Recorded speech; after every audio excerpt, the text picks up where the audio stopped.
राजकारणात दर मिनिटाला काहीतरी नवं घडतंय। बातमी कुणीही दे, पण खरी अपडेट मिळते फक्त राजकीय लाईव्हवर। कोल्हापूरच्या राजकारणात सध्या सत्तेच्या समीकरणांचा धुरळा उडत असताना जिल्हा परिषदेच्या अध्यक्षपदाच्या निवडीभोवती राजकीय हालचालींना वेग आलाय। या पार्श्वभूमीवर वैद्यकीय शिक्षण मंत्री हसन मुश्रीफ यांनी आपली ठाम भूमिका जाहीर करत राजकीय वर्तुळात नवी चर्चा पेटवली।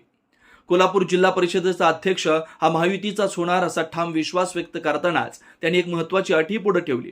कोल्हापूर महानगरपालिकेत ज्या प्रकारे बहुमताच्या आधारावर अध्यक्षपदाची सूत्र ठरवलं गेलं, त्याच धर्तीवर जिल्हा परिषदेतही ज्या पक्षाची सदस्य संख्या अधिक त्या पक्षालाच अध्यक्षपद मिळावं हा न्याय आणि लोकशाहीला साजेसा फॉर्म्युला राबवला जावा अशी राष्ट्रवादी काँग्रेसची ठाम मागणी असल्याचं मुश्रीफ यांनी स्पष्ट केलं।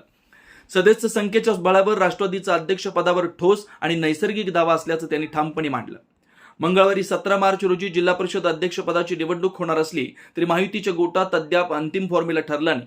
राजकीय पडद्यामागे चर्चा, सल्लामसलत आणि गणितांची बेरीज वजाबाकी सुरू असताना वातावरणात एक प्रकारची उत्सुकता आणि अनिश्चिततेची चाहूल लागली।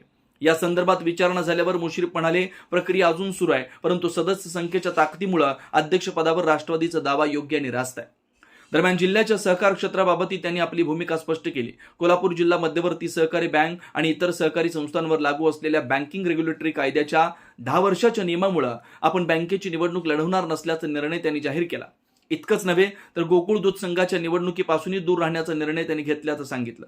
या नियमाचा अंमल नेमका पूर्वलक्षी प्रभावाने करायचा की निर्णय झाल्यानंतर लागू करायचा याबाबत अजूनही स्पष्टता नसल्याचं त्यांनी नमूद केलं। यावेळी मुख्यमंत्री देवेंद्र फडणवीस यांच्या नेतृत्वाखाली केंद्रीय सहकार मंत्री अमित शहा यांची भेट घेऊन मार्ग काढण्याचा प्रयत्न होणार असल्याचं त्यांनी सांगितलं। गेल्या 40 ते 45 वर्षापासून कोल्हापूर जिल्हा मध्यवर्ती सहकारी बँकेच्या कार्यात सक्रिय भूमिका बजावताना सहकार चळवळीला आपलं आयुष्य अर्पण केल्याची भावनिक जाणीवही मुश्रीफ यांनी व्यक्त केली। इतकी वर्ष या संस्थेची नाते जपल्यानंतर आता सत्तेच्या खुर्चीतून पायउतार होण्याची इच्छा आपण यापूर्वी अनेकदा सार्वजनिकरित्या व्यक्त केली असल्याचं त्यांनी नमूद केलं। एकूणच कोल्हापूरच्या राजकीय पटावर सध्या अध्यक्षपदाच्या दाव्यांची रंगत, सत्तेच्या समीकरणांची घडी आणि सहकार क्षेत्रातील बदलत्या नियमांची चाहूल यामुळे वातावरण अधिक तापलंय। आगामी निवडणुकीत कुणाचा झेंडा फडकणार, कुणाच्या हातात सत्ता येणार याकडे आता संपूर्ण जिल्ह्याचं लक्ष लागलंय। राजकीय घडामोडींचा सर्वात वेगवान अपडेट फक्त इथेच राजकीय लाईव्हवर।